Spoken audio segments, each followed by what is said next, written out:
if you click on channels, you can see what other channels are available. Don't that go select options. All right. Right on time. You ready, Carolyn? Yes, I am.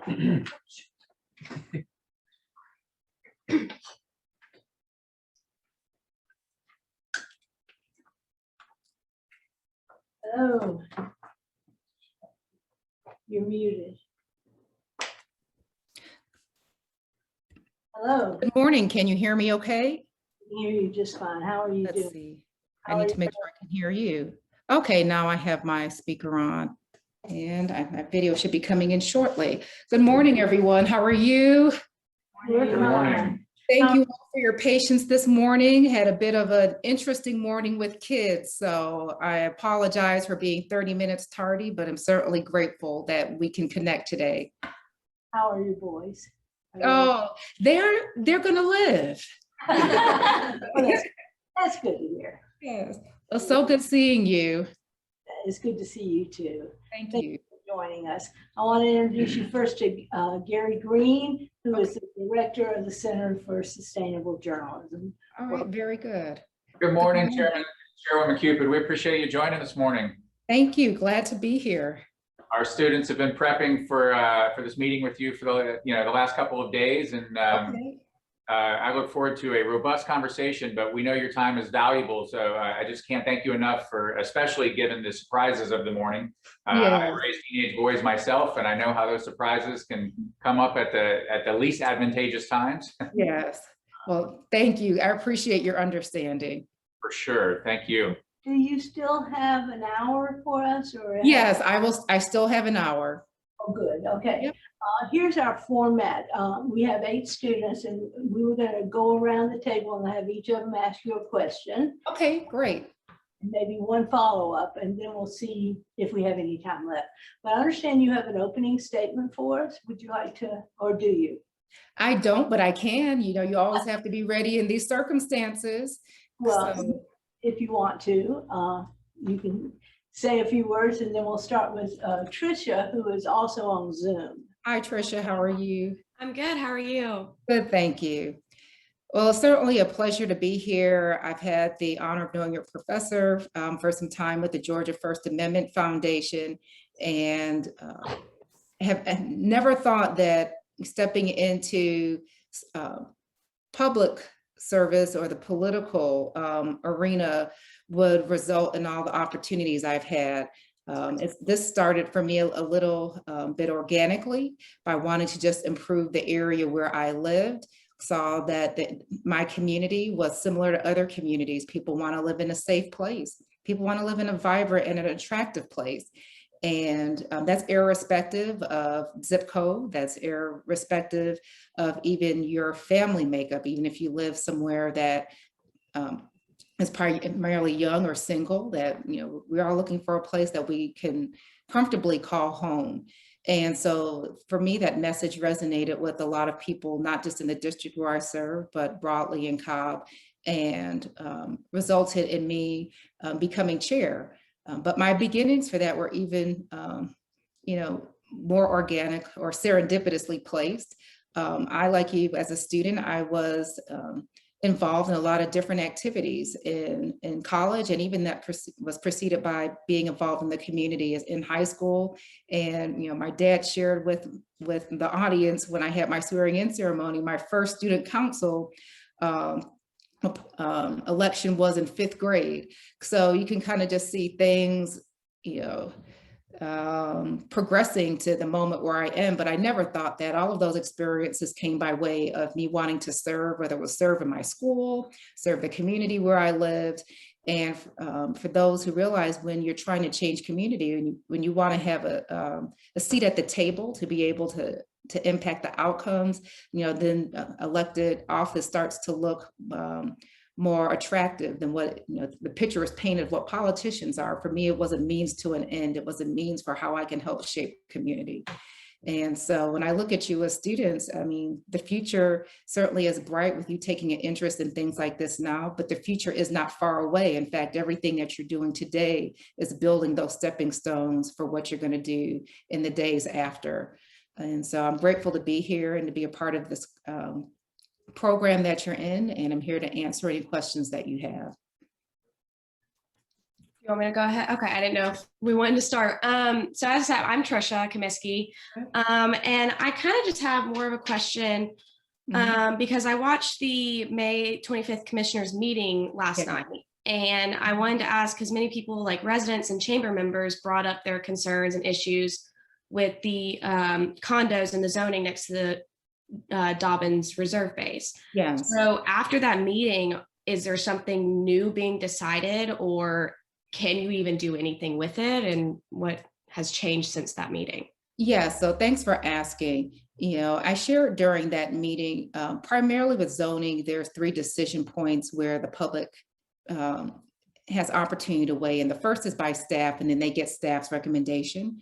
However, they can weigh in our planning commission and when matters come before the Board of Commissioners. When we went into that zoning hearing, we heard from one individual via a letter from the chair of the chamber, which was a very brief letter. And so considering how things unfolded after that zoning hearing, I realized this was a weightier issue, but still one that I thought we were discussing behind closed doors, and still until things started to play itself out in, to me, in a negative way, in a very public way. And so since that meeting that you saw on the 25th, I have been meeting with various stakeholders. I've met with leadership at Dobbins. I've also met with leadership at Lockheed Martin, and with our staff, and also with another commissioner where Dobbins sits. And Dobbins is unique in that the zoning case that was the subject of this issue is in one district, but Dobbins sits in another district. And so we've had some communications with those stakeholders, again, that commissioner, staff, to try to see what alternatives are available to marry everyone's interest.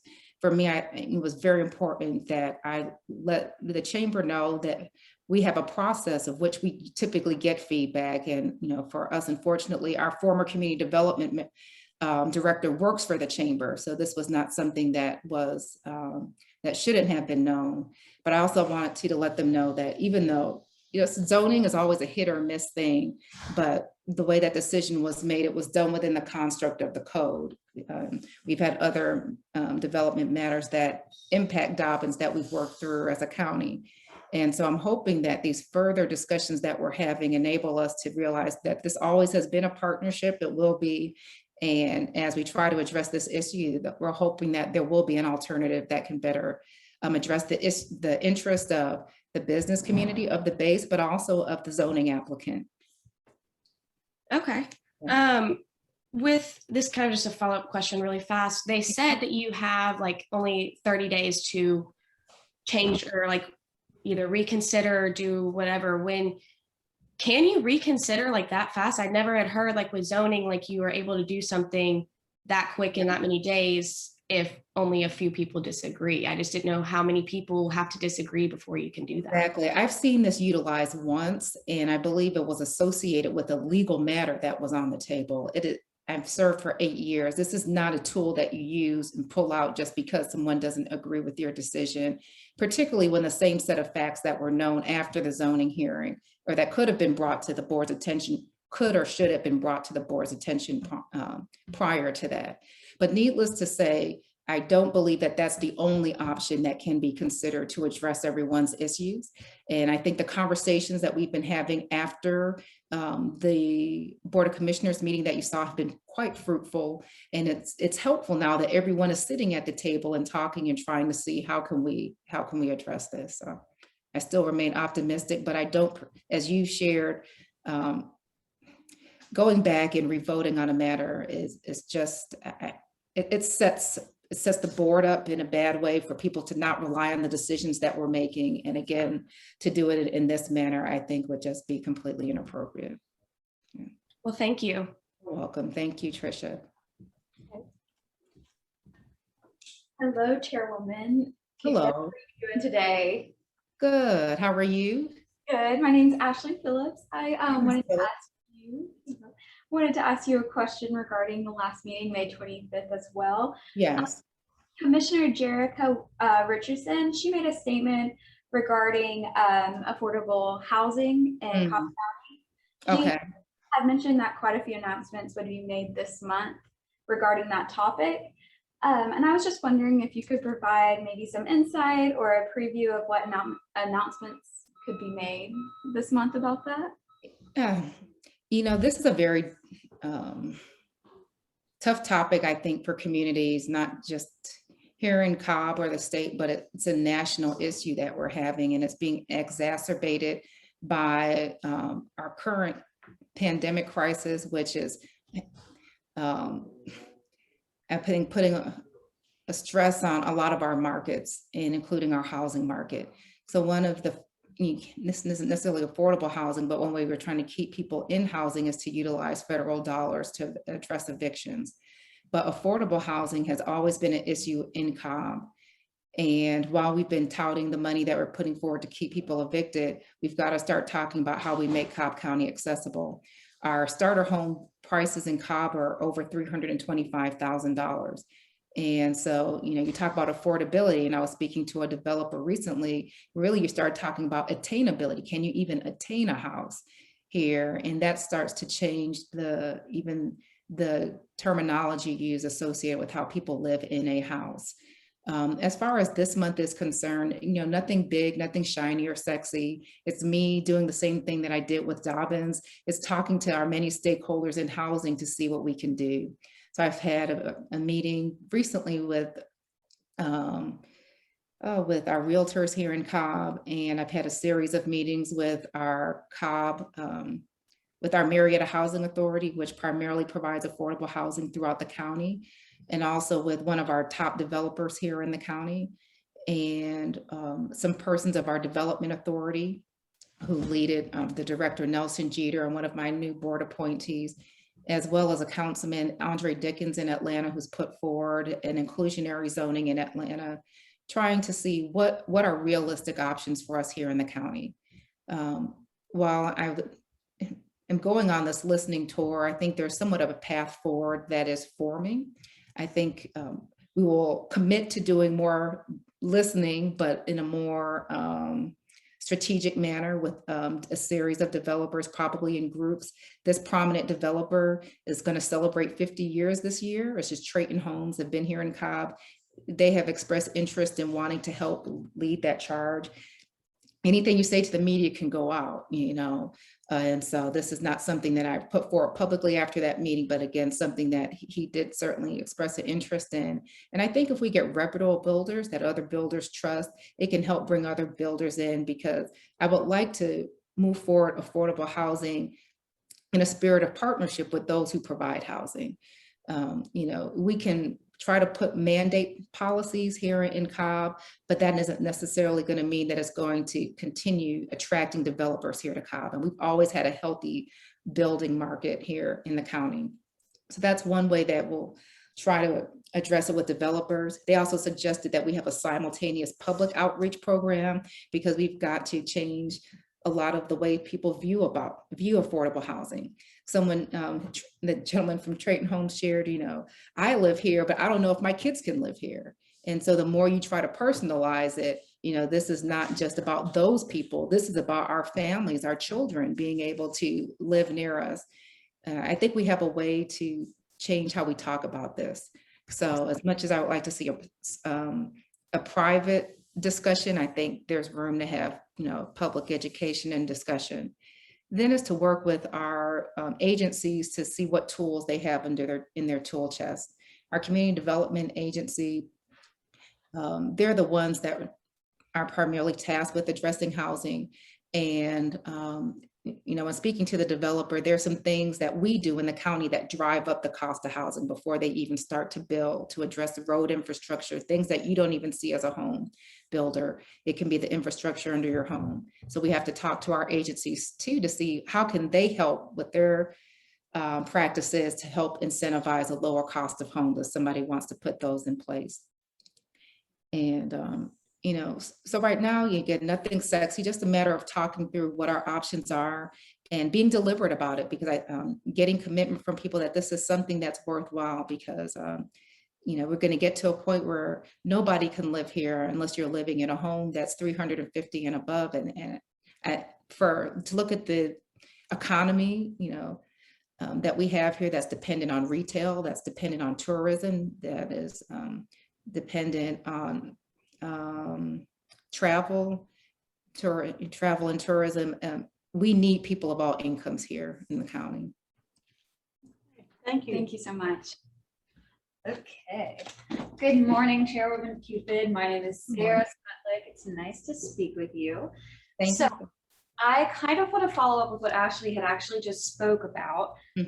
but also following up with something that you mentioned in the May 25th Board of Commissioners meeting. So after, when you were talking about the zoning issues with Dobbins, you mentioned specifically that you had been trying very aggressively to find a balance within your constituency. So when we were listening to, I believe it was Davita Carter, she was from the Riverside community, and she and a couple others were speaking about how they were paying market price for apartments that were run down. But then we were also talking about building the new condominiums near Dobbins. And then another constituent had brought up the issue of Sprayberry Crossing. So I kind of looked into a couple of those communities just to get a better idea of what was going on, and obviously saw a lot of contention surrounding Sprayberry Crossing specifically, but then also going into those other communities and developments. So I was interested in, you've talked about how you're pursuing with developers and with other partners. I'm interested in what that's going to look like in terms of finding a balance to meet the needs of your constituency. So where you're meeting the needs of people who need that housing and creating a place for people of all incomes in Cobb County, but also to where those constituents who are opposing those developments, how you're kind of finding a middle ground with them. Okay, thank you. Give me one moment. I don't know if you can hear my dog crying, but I can hear him crying because I have him locked in a cage and he's not happy that he's hearing me talking to you, and I'm not. So bear with me 1 second and I'll be right there. We are 20 minutes in and three people have asked questions. Let's skip our follow-ups. Because she is answering very detailed answers. Okay. So this is part of the travesty of working from home. You have real life. But I ran on a platform of Cobb Forward for Everyone. And that was not something that was cliche for me. When I first moved to Cobb, I lived in East Cobb, which is a more affluent area of Cobb. Then eventually as a student, lived a little bit in West Cobb, and then my husband and I moved to South Cobb. My husband is someone who's very cautious with spending, and we wanted to live off of one income. And so we got a chance to see different areas of Cobb, and we felt as if Cobb's success was not reaching everywhere. And certainly living in the Six Flags area where I was in South Cobb, I experienced that personally. And so making sure that all communities have the ability to be, again, what I shared initially, those attractive communities, those safe communities, those vibrant communities where you want to call home and you feel comfortable bringing others to, is something that we can help facilitate with our policies and practices at the Board of Commissioners.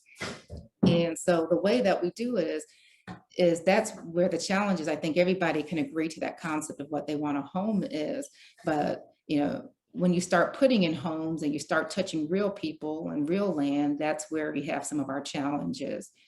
And and it's not, in the more affluent parts of the county, probably density is the greatest issue that people have a concern about.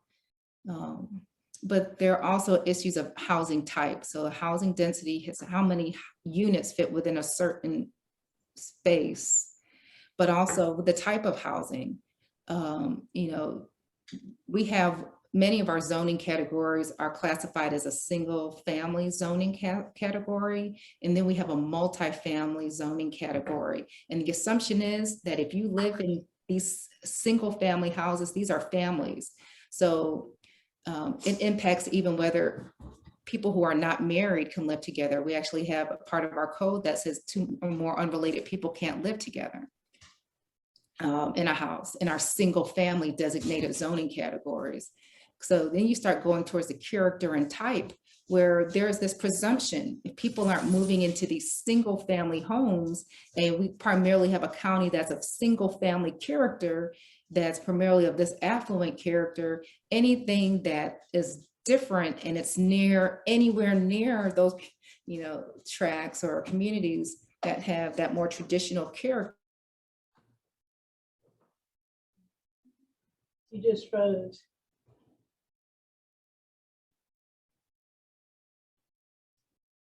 Lisa, if you can hear me, you've frozen. You may have to come back in.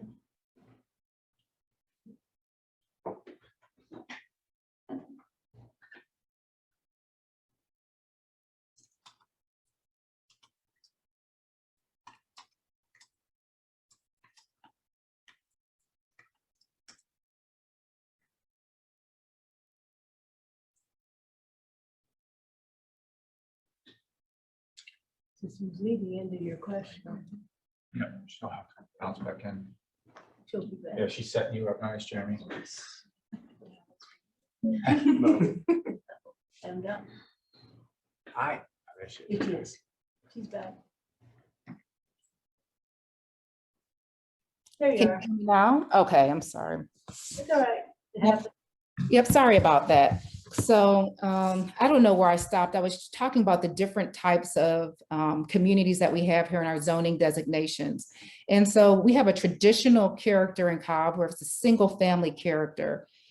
However, you know, as we're attracting more people to the county, as more people are living here, as younger people are living here, living, you know, near the stadium or areas that are near the interstates, we also have a multifamily housing type. And the closer those two types of housing come together, the more conflict that there is. So I perceive that that's what's going on with Sprayberry. But you also have this other dynamic, going on in some of the other areas, let's say a South Cobb, which primarily had multifamily housing. Now you have developers looking there to develop because that land there is of lower value. People want to build homes there. But you have communities that are there that are typically of mixed character, but they're saying, I want to protect my home value. You know, so why are you not gravitating towards more single family homes? Because we see East Cobb and we see we haven't been there. And so, you know, in the southern end, or the areas that are more moderate in income, they're pushing for an increased housing stock. And meanwhile, those who want affordable housing are saying, hey, we can no longer afford to live here. So that's one issue. Another issue that occurs is too, when people want commercial development follows area median income. So even though we have people who live in affordable spaces, they may say, you know, how come we don't have a bank? How come we don't have a grocery store? When we try to attract people to bring that bank and that grocery store, they're saying you need to diversify your housing. We need to see more rooftops because you don't have the mass of people nor the income level to support this. So while you're trying to protect the people who want more affordability, you want to create the complete community that they want so that they can do more than just put their head on their pillow. They want to eat, they want a daycare to send their kids to, and other amenities. We're always this constant push and pull about who gets to live here and who communities gets to be supported. Again, I talk about the more affluent areas. They have businesses where people need to work. They have young people that need to go to school. I remember dealing with a young man in East Cobb who was telling me he was going to school at Georgia State and some of the challenges that he was having. There are all kinds of issues associated with how people live, but yet there just seems to be this one size fits all expectation about what housing is. And so it's a challenge every day. So even with the Dobbins issue, Dobbins has older communities around Dobbins. A lot of the people that lived in those communities actually worked in that space when they had more missions or more work or product coming out of Lockheed Martin. But a lot of the leaders that I've met in Cobb that used to live there, they've left that community, and that community has languished. And so as a district commissioner, you know, I was very sensitive to that community because, you know, it seemed there was a desire to only put industrial there. to not put in neighborhood amenities there to support those communities. We even had a zoning where a gentleman was denied the ability to improve his home because the base was right there, even though his home was run down. And I fought against that because I said, we cannot not support these communities.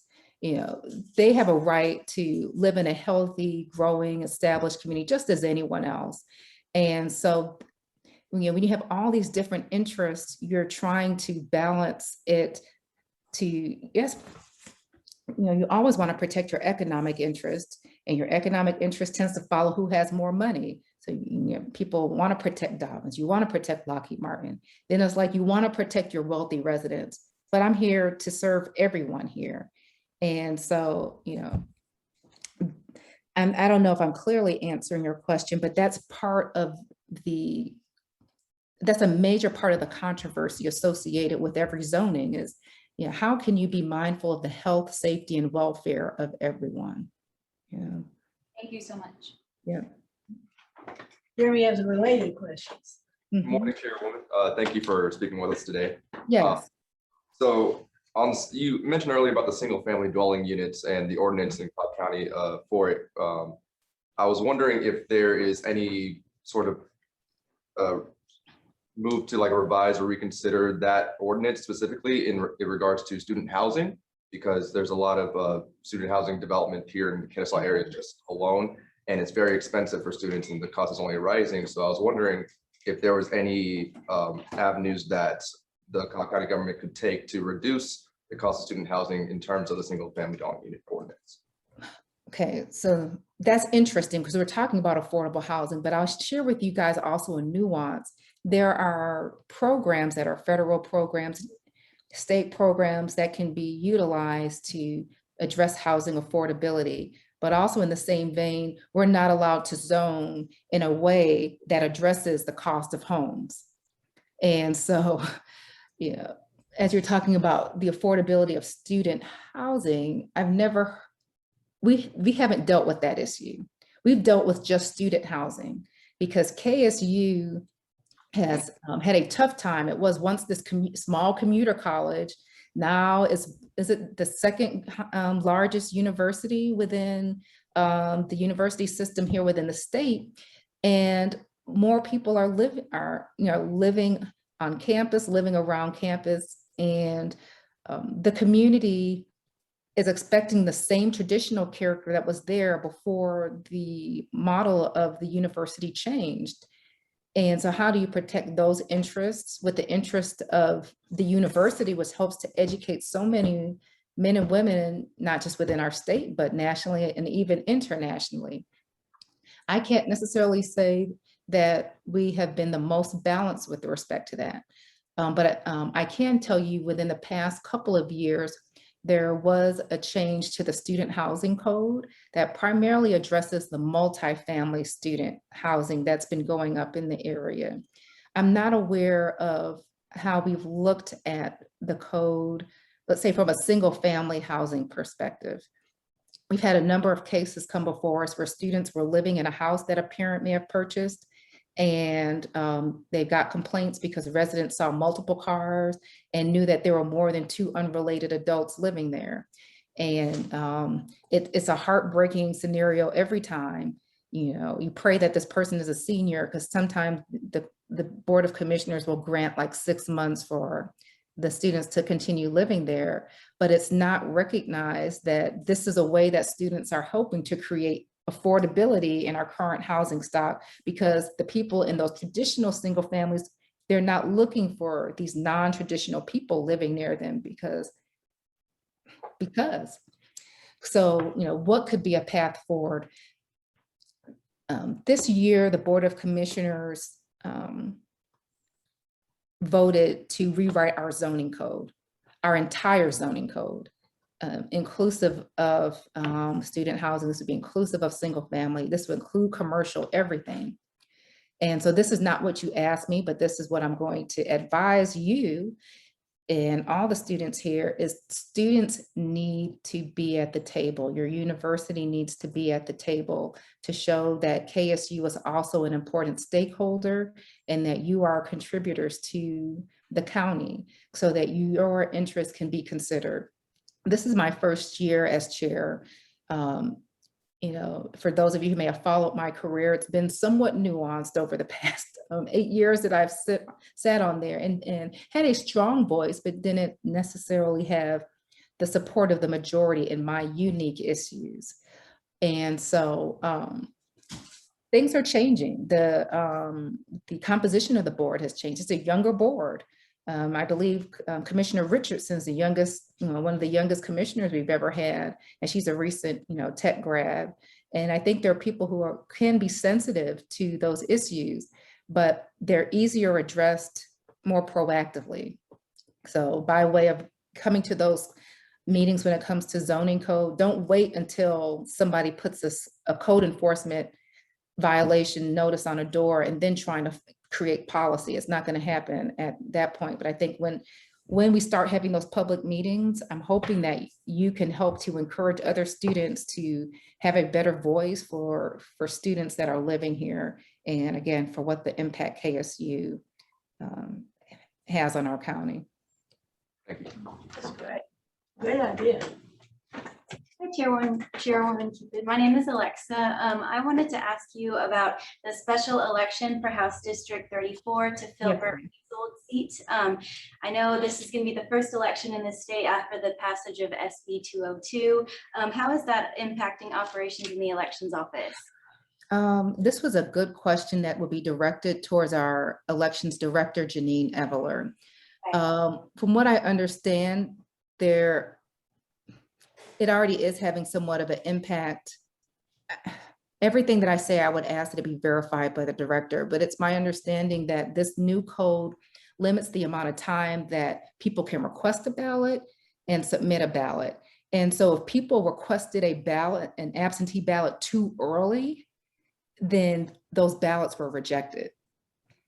Before you could have requested it much earlier. And it's just odd how now the window has shortened to such an extent that even for this unique special election, that there are those who requested an absentee ballot outside of the window of time that's been codified in that new bill. And people are already being, let me not use words that are too strong. Ballots are already not being accepted because of that. And so, it'll be very interesting to see how this plays out as we get to the November city elections. Thank you. Do you mind if I ask a follow-up? Go ahead. I wanted to ask, what provisions in the law do you hope or expect to change following all the litigation that's going on? My answer is as good as yours. Well, let me ask a follow-up. Have you had any complaints from your constituents or concerns expressed about the new law? Yes, ma'am. So, this will get to something different, and I may be veering a little off course, but this is very real, right? So I wonder why you ask. Is it because our local paper doesn't communicate that there are concerns on that side?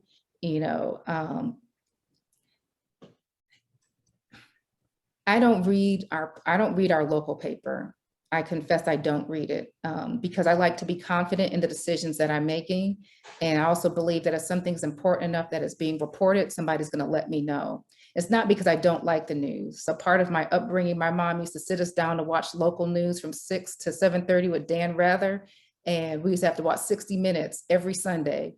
And so I've always had a healthy respect and regard for news. My 5th grade class, we had to read the paper every week. That maybe that's just my generation where there was a lot of dependency on media. But I've had so many experiences where even prior to being an elected office, the paper never covered the area that we lived in the south part of the county. And I would go to meetings and I would read the paper. I'd wonder, was I in the right place? What I'm seeing being printed was not, reflective of what I just experienced. And so I had that happen enough, or just to me, a slant, a nuance of the media, where I saw how it impacted the way that commissioners wanted to govern. It impacted our meetings. People would bring up the paper in the meetings.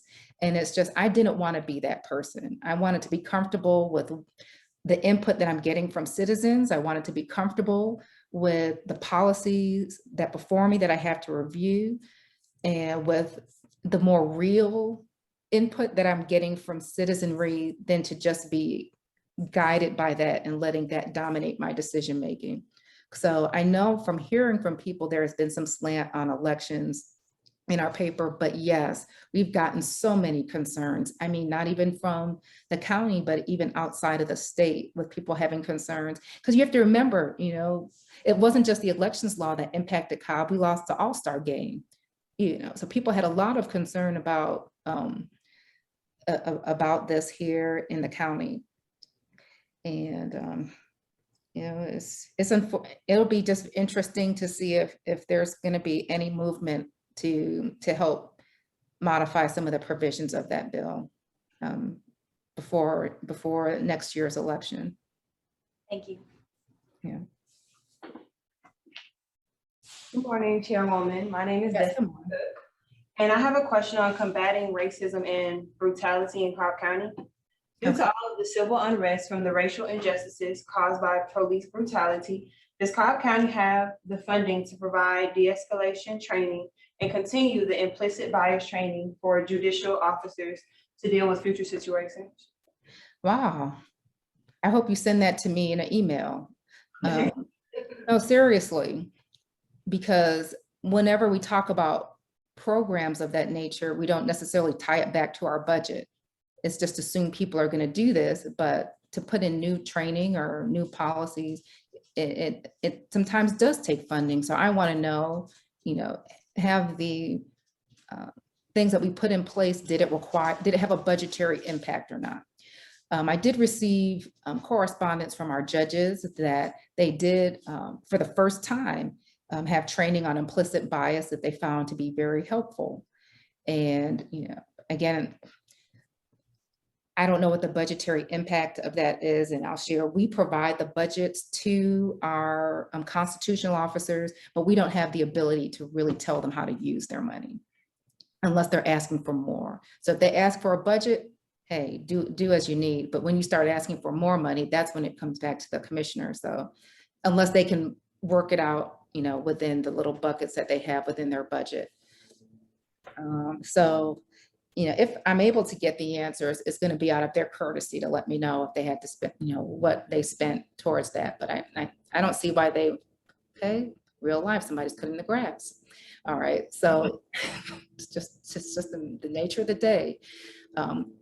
But I'll be interested to know what they're doing with respect to that. Now with de-escalation training, again, that's something that's been instituted prior to the unrest scene last year, but I don't know if they've been making increased investment in that. Have they increased training with respect to what has occurred last year?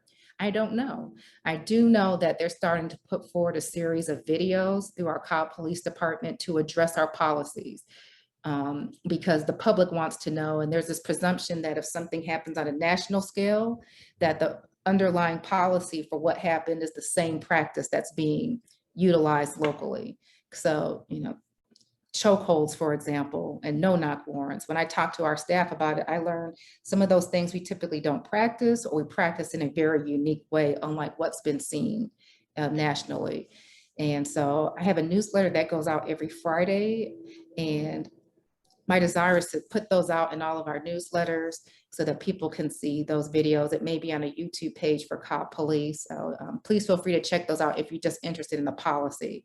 But I'm hoping, again, after I respond to this question, that you would help and send me your question via email so I can send that directly to our judicial administrator and also to our police department so that they can get you some answers with respect to dollars that have gone into those efforts. I'll be sure to do that. Thank you. Mm-hmm. Good morning, Chairwoman. Good morning. My name is Simona Luki. Thank you for speaking with us. You're very welcome. Thank you. So my question is in regards to the push for cityhood from cities like Vinings and Mableton. So how do you think the push from certain cities for cityhood will impact Cobb County?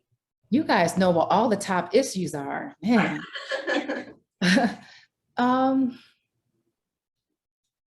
This is how it's impacted me. Well, you asked about Cobb County. Let me not personalize this yet. And when I personalize it, I want to personalize this as being a chair, not Lisa Cupid. Outside of that, I know I've talked to our cities who have concern about these new cities coming on board because we have a legal framework in our House Bill 489 that talks about how we utilize our tax dollars and how they get divvied up amongst our cities, what type of services are shared services, what services are unique to the cities, and how we pay for it. Because of our amicable relationship with the cities, we have not had some of the nuances seen in other county governments, such as Gwinnett, which went through a multi-year process to re-examine and change their House Bill 489 agreement. Ours has really been addressed. You have to address it every 10 years. It's really not had any big issues. We don't get down to the level of detail that some areas have, I think because of the tradition of working well within our current city construct. And so with new cities coming on board, I at least know our mayors have some concern about what that does for that. The new cities that are being proposed are quite unique to our existing cities, which provide a full array of governmental services. There's now cities that are proposing to be city lights, where all you have to do to be a city is provide 3 services. I'm going to give you this as an example. I don't know if this is specific to any one city, but I think an example of one of the cities, they want to provide this waste disposal service, they want to provide zoning, and they want to provide code enforcement. There's probably hundreds of, okay, out of risking even exaggerating, at least dozens of other services we provide as a local county government. And so trying to determine how we start to parse out how people are paying the county versus the cities, when you have different types of cities, it's going to be interesting. I'm not going to say it's impossible, but it certainly, again, causes concern for our traditional cities. Now, how does this impact me as a chair, as someone who serves on the board? Being on the board for 8 years, living in Cobb for 20 years, there has been a great sense of pride and a level of expectation that Cobb will be an excellent steward of our dollars and keep our tax dollars low. And we have boasted having a very low millage rate, even to the point when the county has grown, when the interest and needs of the citizens have diversified, we have kept either a flat tax rate or we've kept a flat tax digest. If you don't know what a tax digest is all the tax money that your county collects. There's a state law that says if your tax digest increases, even if you kept your tax rate the same, you have to declare that as a tax increase. Because traditionally leaders in Cobb have not wanted to be associated with any tax increase, even though you have new houses coming on board, new developments coming on board that are bringing in more money, that are utilizing more services, because they're paying taxes and they're increasing the digest, there have been efforts to continue to depress the tax rate so you're not bringing in any more money, or to at least minimize any growth if you did have a millage increase, not to be commensurate to the level of need, but to reflect just some unique things that you know are hot button issues for that budget so you can get it to pass. So over time, I could tell you I used to be a policy analyst for the state of Georgia, and I used to be a engineer. I'm just at nature of it, I'm a nerd, you know. I just like looking at trends, numbers, data. And I knew from day one when I came into this county that our finances were unsustainable. I knew from day one. And so it's funny, you know, being chair 9 years later, and this is the sad rub. When you know the inevitable and you try to avoid it, you almost end up creating it or being a part of it. So I told myself, I will never run for chair of this county because I don't want to be the Black person that comes in and gets blamed for all the financial mess of the county, because that's what I had seen when other Black leaders have come in to other areas where the leadership has changed.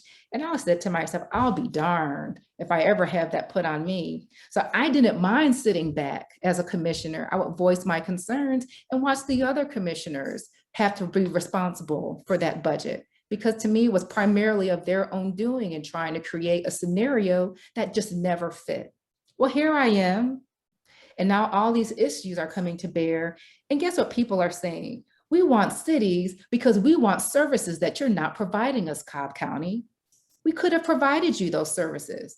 But every time we tried to provide new services, we responded to you and you said, do not increase our taxes. Don't do it. And so now you want to create a city which is going to have to fund itself. How do you fund government? You fund government through taxes. So these more conservative areas that now want taxes for cities, except for South Cobb, now you want taxes for cities. So that means you're willing to pay more to get what you want. Well, that's what I always wanted to do. I always wanted to serve, to give the people what they want. But now you're telling me at least I can consider putting resources behind it. So now these cities want to be created so they can get the resources to get what they want. But guess what? If they take money out of Cobb County's code enforcement, because they're going to say, Cobb, we paid you $100 for code enforcement. We're going to provide 10% of the code enforcement. So now you only get $90, Cobb County. We need the other $10. But our officers were already not enough officers. So we're going to have to find out, how do we get the resources we need to run our code enforcement, pay you for your code enforcement, because it's not just a one-to-one that you get 10% and it only takes us $90. So now you're increasing taxes, we're increasing taxes. Guess what? Everybody's paying more taxes. And that's what we didn't want to do in the first place. That was the benefit of not being in a city, because your taxes were lower. That's what we touted. And so every time I speak about money and investing in Cobb, I talk directly to people about this, because I said, for me, you know, they asked me, will you ever raise taxes? And are you going to raise taxes this year? The most recent question, will you ever raise taxes? But I got a question on the campaign trail, and it said, when you start in Cobb, are you going to raise taxes? And I did what every politician said. I said, no. But I did it because what I didn't want to do was ruin my credibility and the credibility of a new board, which could be all female, which is majority Black, and they're saying and now majority Democrat. You say, you know what? We knew that would happen when those Democrats came in. Look at those women. They don't know how to manage their purse. Look at them. They're not being good stewards. I didn't want that to shape how people viewed us. But sometimes I wonder, did I do that with a sense of fear? Because you know what? I didn't just come here yesterday. I told you I knew from day one what we were doing was unsustainable. But I also know the public pressure could be so great that even if we increase taxes, people have said, you know what, we need to form our city. They don't know what they're doing. It's almost like you're almost like in a lose-lose situation. So I told the public and I told our staff, I know that this county is not being financed in a way that is sustainable. When you're funding all of your road improvements and paving off of a SPLOST that people vote on every year, and you know your roads deteriorate every year, and you're putting that in jeopardy, you're not funding yourself properly. There are other examples of that.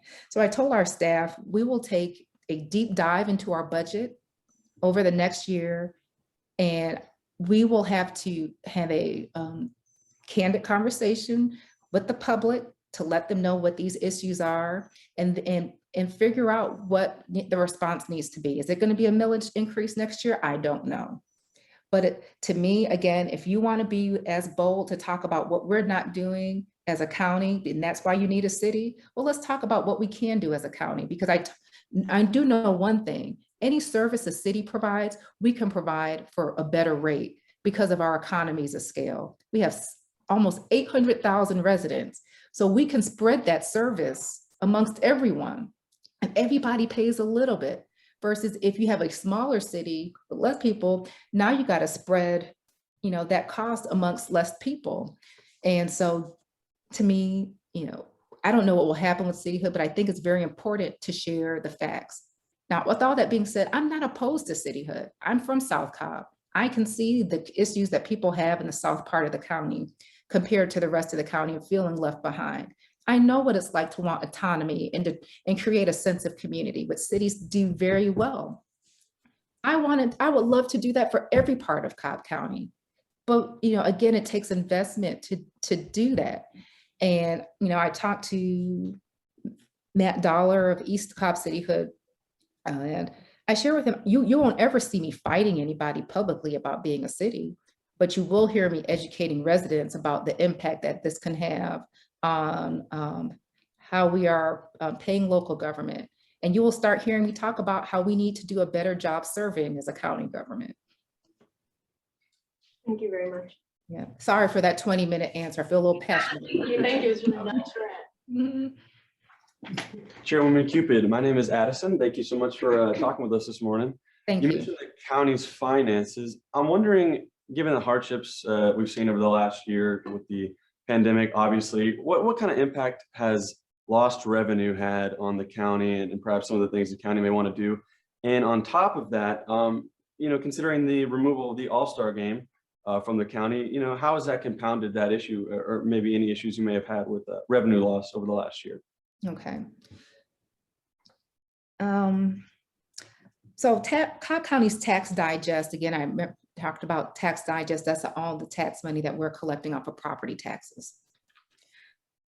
Our tax digest, our tax dollars is expected to go up 5.5%, even in the year of a pandemic. It's going up because we have a red hot real estate market. Developers are building as much house as they can and people are buying it. And there's a lot of new inventory or limited inventory for the older housing stock, but people are paying much more for those as well. So that looks good as far as what the county's collecting, but we do have a lot of services that were connected to people being out and active, as they were prior to the pandemic. So things like our parks, people rent our facilities, we have concerts that draw crowds. We're not getting money through those things. Our courts are getting less fines and fees because our emergency orders have continued to push out, a hearing of certain cases. And so there is some concern that even though we have a growing tax digest, that it could have been even higher if it weren't for the pandemic. However, there's still some losses that some of our individual agencies have had, and how do we address that? This budget, for more than the reason that I share with you about us not increasing the millage, is a conservative budget. Not only because the decision is to not increase the millage, but we are what's called in a biannual budget. We budget for 2 years to kind of give departments a sense of stability about how they can budget for different things in their agency. So we're not having to go do this every year. So primarily we keep our budget flat in a biannual budget and just address some of the unique things that come up. And so even though we were experiencing, some loss to some of our agencies, I think we're going to be okay because of the offset and the increase of our tax digest. Now, I will share conservatively, Cobb County always expects a 5.5%, about a 5% increase in the digest every year. And we need that increase because it has to cover the increased cost of our pension, and it has to cover the increased cost of healthcare. And so even though it looks great that we have such a strong housing market, and it's great that even in the midst of a pandemic, our digest is growing, I'm pretty sure there's some local governments where that's not the case. It's still not affording us to do anything beyond what the very basic considerations of our budget. So you brought up the All-Star game, because if anything wasn't basic, it was this expectation that we'd have this sexy, sporting event that would bring all these people to Cobb County and all this money to Cobb County. Cobb Travel and Tourism projected it would bring in $100 million to the county. I couldn't imagine what the impact to our budget and our viability could have been with the spending that would have occurred with respect to the All-Star game. But when we budget, we typically budget conservatively, and we don't budget on anticipated income. We project our income based off of what we are already collecting. And so the impact isn't one that I would necessarily perceive as a direct budgetary loss, because our budget didn't depend on it. But what you may not necessarily be able to quantify as far as budgetary dollars, you quantify in the impact that it has on your morale, on your people, and even on your businesses that expected that income. We're very fortunate in that things have opened up. I think this has been the silver lining for us in Cobb, is not too far beyond when the announcement was made about the All-Star game. Things started opening up. The Braves are now operating at 100% capacity. And so while we thought that we would have to take all of these precautions into consideration because this All-Star game would come in a pandemic, everything would be limited. We were even reducing the amount of money, at least from a county perspective, what we thought we'd get. We're not hurting as much as it was thought that we would be hurting even going into that game. Now, I'm not, again, from a pure budgetary financial perspective, I'm not going to say that, again, there wasn't a loss. Certainly it's a loss when you anticipate something that nostalgic that has, international prominence coming to your community. You take a hit, but you also realize Cobb County was a strong enough community to attract an All-Star game. And I feel like we always win in Cobb. We have a great, county. We are, the third and fifth most affluent county. We are the third most populous county, and people continue to move here. We have builders that continue to have confidence in Cobb County.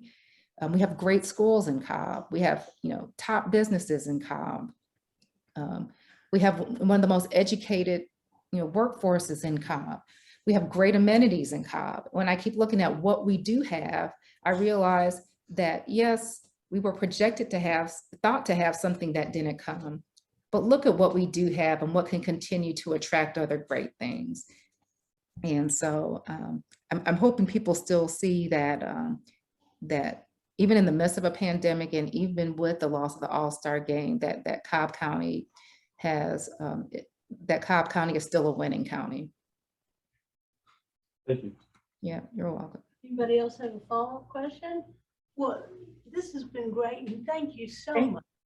Thank you, Carolyn. We really appreciate you taking the time to talk to us and teaching these people how to do a news conference. Oh. And we'll have stories, and I'll send you links. And again, thank you, and have a good trip to Jonesboro. Is that where you're going this afternoon? Yes, going to Jonesboro. Well, Thank you. Thank you so much. Thank you. It's great seeing you again, Carolyn. This was a solid interview. You guys clearly know what are the hot topic issues in the county. These are the same questions that I get when I go speak to other media sources, or I speak to other groups here in Cobb. These are the issues that people want to know about.